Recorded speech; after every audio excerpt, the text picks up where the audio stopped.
we got to the UP and look what happened. Did you? This is Dick Evans, my longtime mentor. We worked together for 30 years, and this was his favorite time of the year, October's fall colors. I thought I'd share one of our stories in memory of Dick.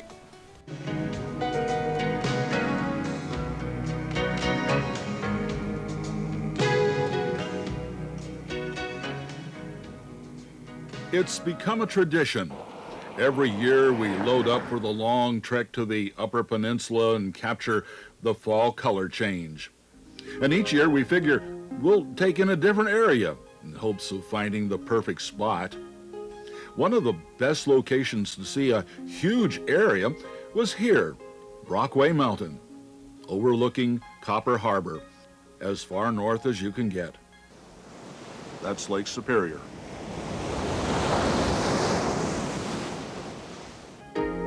Lake Fanny Ho.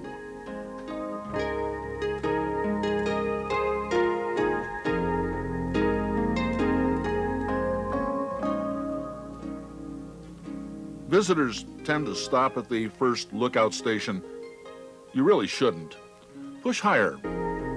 David Thoreau wrote in his journal in 1861, "If we who live here would seek to preserve these things, we would find they educate far more than any hired teachers and preachers."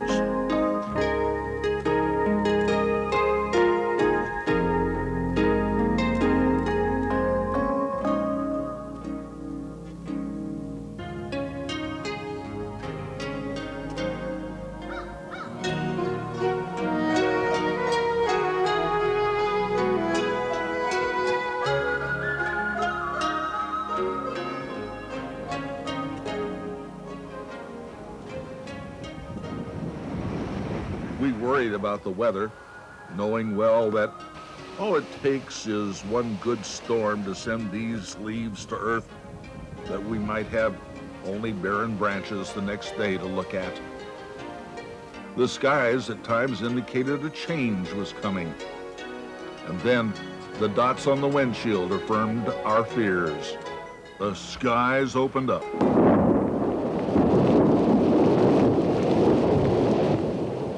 Makes you wonder what the loggers and the miners did way back in the 1870s when it was pouring down rain. From everything we can learn, they worked anyhow, 6 days a week. Sundays were off, but they never went out and enjoyed the waterfalls as we do. There's over 100 of them here in the Upper Peninsula.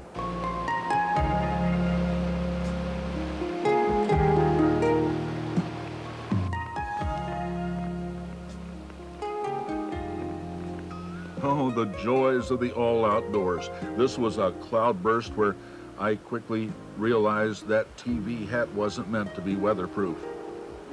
But the rains sent the surging waters over the boulders even more furiously.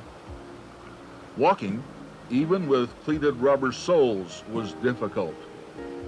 And as quickly as the rains devoured us, the rains left, leaving strange colors to enjoy.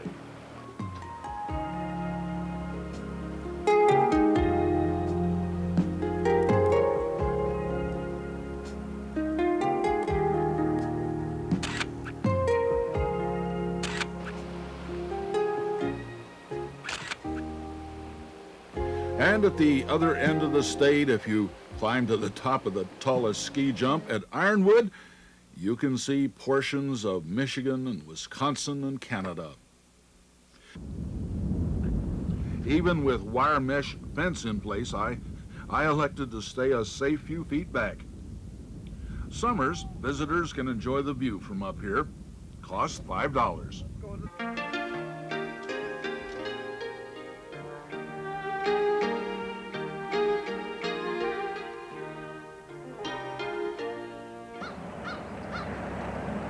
The most vivid, the brightest colors had to be the fall of 1986. And as we wound our way through the mountains that make up the Keweenaw Peninsula, the fears that we might have come late completely vanished.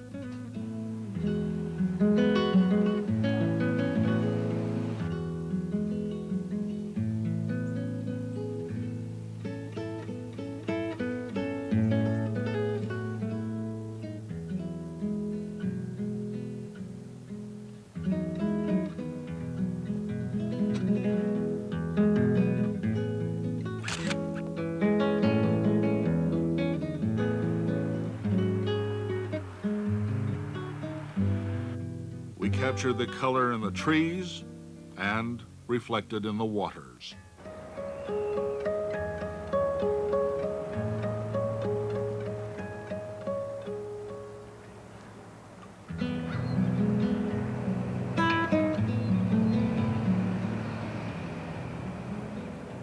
In the area around Badenoch, not far from Escanaba, Lake Michigan was also enjoying sun.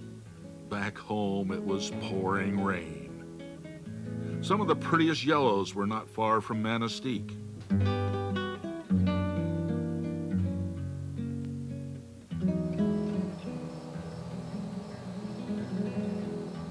But the countryside around Paradise lived up to its name. Many of our famous authors were influenced by the beauty of the forest at this time of the year. This is Hemingway country, not too far from the Two-Hearted. And Longfellow wrote of the forest primeval. And then there's my favorite, Thoreau.